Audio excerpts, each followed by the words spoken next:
شب 20 به 21 مارس سال 2023 گلسره رحمتووا خادم نمایان دولتی و خواهر خردی آوازخوان مشهور نقره رحمتووا در سن 70 از عالم چشم پوشید. در این باره در گروه فیسبوکی اخبار برای افکار ژورنالیست رجب میرزا خبر داد گلسره رحمتووا در حال از دنیا رفت که تازه 3 ماه پیش به سن 70 رسیده بود. او از خواهرش هنرمند مردمی تاجیکستان نقره رحمتووا 10 سال خرد بود.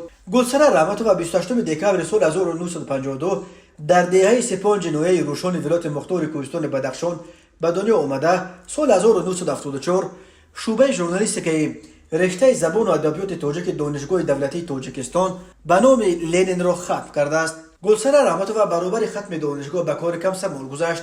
سالهای 1975 1980 در وظیفه مدیر شعبه تشکیل کمیته کمسمال نوحه روشن، اینستروکتور شعبه تشکیلی، مدیر شعبه کابینت کمسمالی و مدیر گروه لکتوری کمیته کمسمالی ولایت مختار کوهستان بدخشان کار کرده.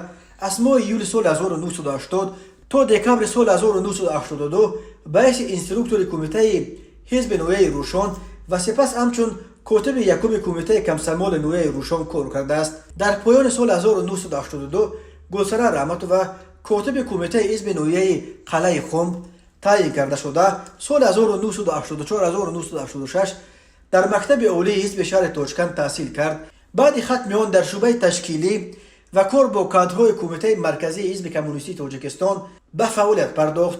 سال 1995 گلسره رحمتووا معاون رئیس ولایت مختار کوهستان بدخشان تعیین شد.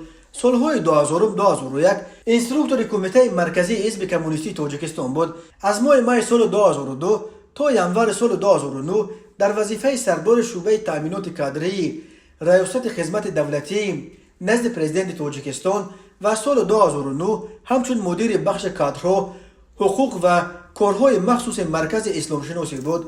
جای کار آخرینش معاون رئیس اتفاق کسبه تاجیکستان بود و از همانجا به نفقه رفت.